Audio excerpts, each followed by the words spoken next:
Star Trek Explorer presents Academy Acquisition. Class dismissal tone rang out, and a group of first-year cadets exited to the beautiful grounds of Starfleet Academy.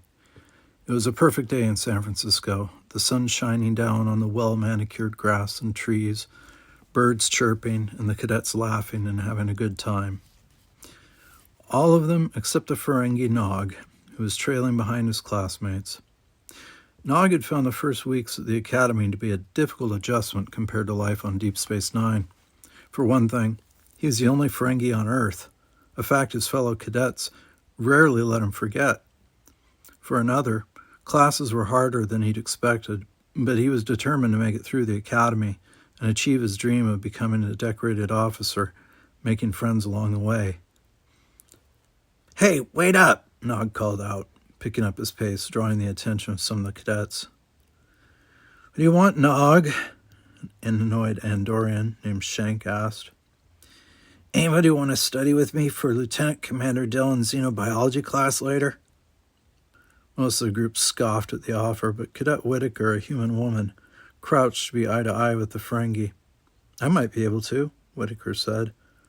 Nog grinned, hopeful that he'd found his first friend. "Really?" Shank stepped forward, pulling Whitaker to her feet. "He just wants to cheat off your homework," Shank said. "It's what they do." "I would never—" Nog began to protest angrily, but Shank stepped toward him, pointing at the Ferengi as if he was in a courtroom. "Yeah, right," Shank countered. "What's that saying your people have? You can't free a fish from water?" Then he turned and pulled Whitaker away. Devastated, Nog walked slowly back to his quarters. Maybe Uncle Quark was right, he thought. Maybe this was a huge mistake. A short time later, Nog hoped to find some respite from the crushing experience he'd had with his classmates. Struggling to get to sleep, his eyes getting heavy, he lay on his bunk, staring at the ceiling, replaying the incident with Whitaker and Shank over and over in his mind. Why are they so cruel? He wondered. Starfleet was supposed to represent the best of the best and be infinitely inclusive, but so far Nog knew Deep Space Nine, with all its conflict and danger, ironically seemed to be more welcoming than Starfleet Academy. Sleep was approaching, yet he still couldn't shake the awful experience he just had. Then, as he was about to drift off, a computer voice rang out. "Priority message for Cadet Nog," the computer said. Nog was startled, fully awake. He moved to his personal terminal. Who had sent him a priority message? Captain Sisko? His father, Rom?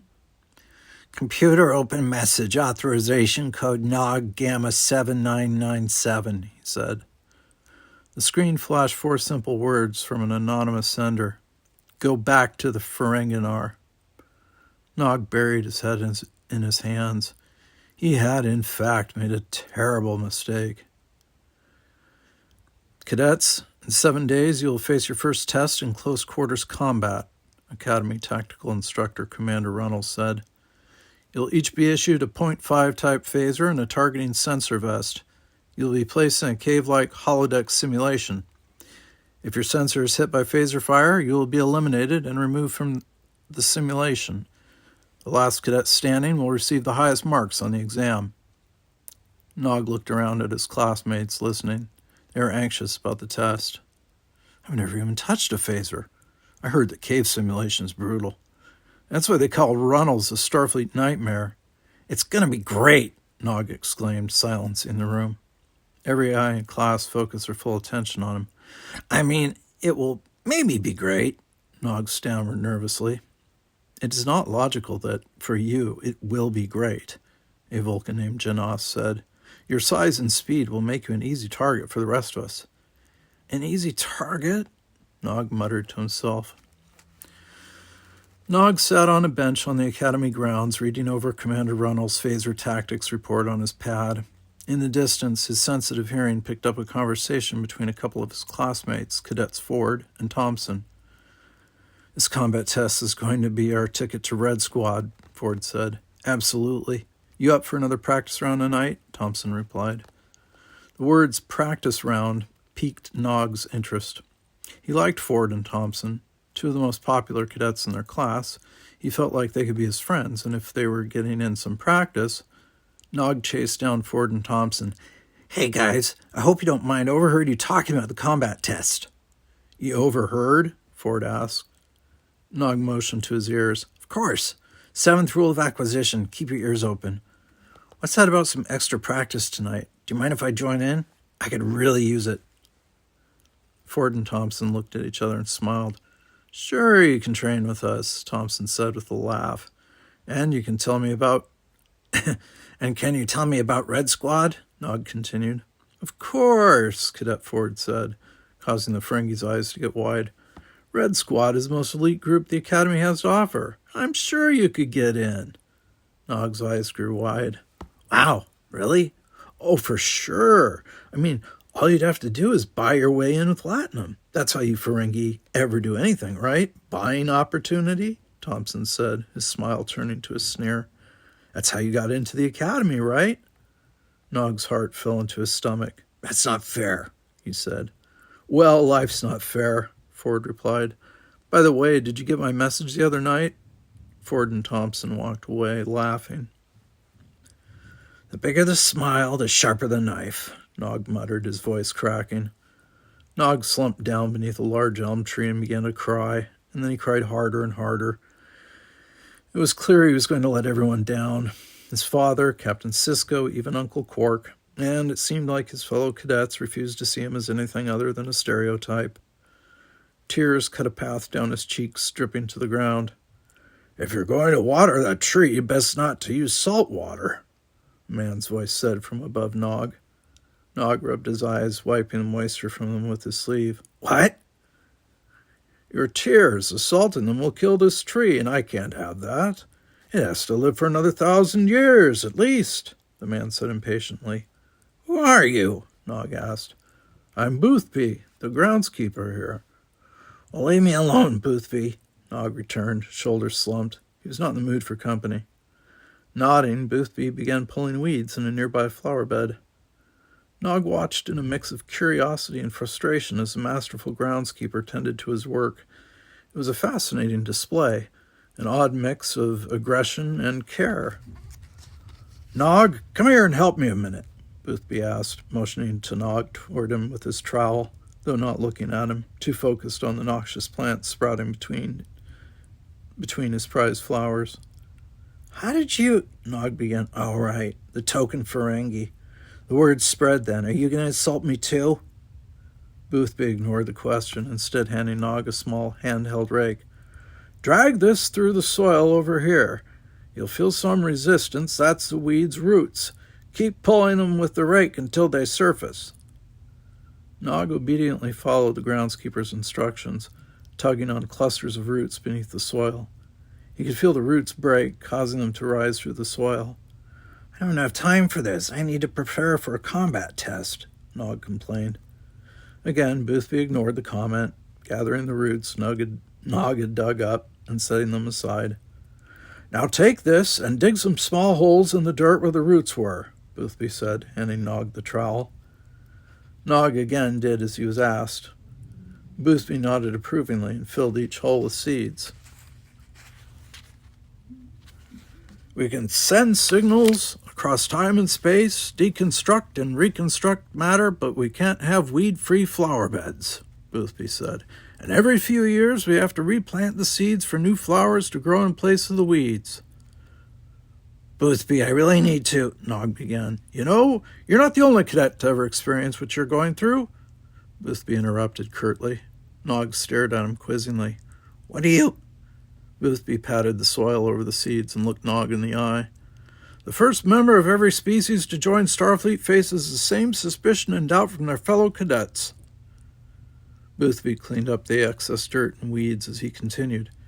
"You know Commander Worf? He was the first Klingon. Imagine what he went through, thanks to centuries of conflict between the Federation and the Empire." Nog was caught off guard by Boothby's comment. Though he hadn't gotten to know Worf very well before leaving the station for the Academy, he deeply respected him. He never considered what his Academy experience must have been like. Nog looked on, lost in thought, as Boothby carefully placed more seeds into the ground. Not even having his adoptive human brother here prevented him from being bullied. That's unbelievable. Who would be foolish enough to pick a fight with Worf? Fool's just the right word, Boothby said, looking up from his plants and meeting Nog's gaze for the first time. Only fools bully you, Nog. Certainly doesn't feel like that, Nog said quietly. You've just been planted in the soil, Nog, but soon you're going to bloom into something beautiful, Boothby said, pointing first to the freshly planted seeds and then to the large elm tree. And strong. But how can I? Everyone here either doesn't trust me or worse, hates me, Nog countered. Boothby clipped a yellow flower from the bed and handed it to Nog. All those things they mock you for are your greatest assets. Remember, you might be the first Ferengi in Starfleet, but don't let yourself be the last. Thank you, Boothby, Nog whispered. It's the advantage of a long-tail view of all this, Boothby said, before leaving Nog for another of his flower beds. That night, Nog felt the weight of Boothby's words. I've never been ashamed of being a Ferengi, he thought. Why should I be? My ears, my size, they are assets. They're the best part of me. He glanced at the flower Boothby had given him, feeling his confidence grow. I am going to bloom, he thought, and generations of Ferengi will too. Clad in their target vests, phasers in hand, Nog and his classmates entered the training holodeck. A sprawling cave stood before them. The combatants had 90 seconds to find their initial positions. Nog stood behind a corner on the west side of the cave. Holding his phaser at the ready, Nog could hear footsteps approaching a long distance away. It was obvious the individual was trying to tiptoe toward his hiding spot. Nog swung around the corner, firing a blast that hit Cadet Shank directly on his targeting sensor. How did you? He started to say. It's what I do, Nog gleefully replied. Phaser fire was everywhere. Nog heard targets beep their hit notification and fellow cadets complaining about losing. He couldn't help but laugh when he heard Ford eliminate Thompson. From a platform above, Janas fired toward Nog, who dodged the blast by rolling inside a tiny crevasse in the cave wall. From his protected location, he fired his red beam at Janas, eliminating the Vulcan. Soon, Nog and Ford were the final cadets in the exercise. They exchanged countless blasts of phaser energy, each missing the other's target. Nog climbed on a high pedestal that reminded him of the promenade on DS9. From that vantage point, he saw Ford walking tentatively along a cliff's edge below. Nog called out, "Hey, Ford, here's a note for you." He pressed the trigger on his phaser, landing a direct hit on Ford. "I'm not going anywhere." The cave disintegrated into the yellow and black grid pattern of the holodeck as Commander Reynolds' voice boomed over the holodeck comm system. "Congratulations, Cadet Nog. You're the sole survivor and have received the highest points in this exam." Nog strode out of the simulation room into the waiting corridor. There he saw most of the other cadets glaring at him, but for the first time since he arrived on Earth, their looks of disdain didn't bother him, and there were even a couple, like Whitaker, who were actually smiling. The following day, Nog found Boothby watering the seeds they'd planted together. "Boothby," he called, "I have wonderful news." Boothby grunted in acknowledgement before Nog regaled him with the events of the test. "You're right. Every part of me is as valuable as latinum," Nog declared. "Even more valuable." Boothby nodded as Nog continued. "I know the other cadets won't accept me overnight, but they will eventually. It's what makes Starfleet, Starfleet." Nog noticed Boothby shifting his watering to a bed of the yellow flowers like the one the groundskeeper had given him a few days earlier. "By the way, what are those flowers called?" he asked. "They bloom so quickly." Boothby turned to face him and said simply, "Daylily Ferengi Gold."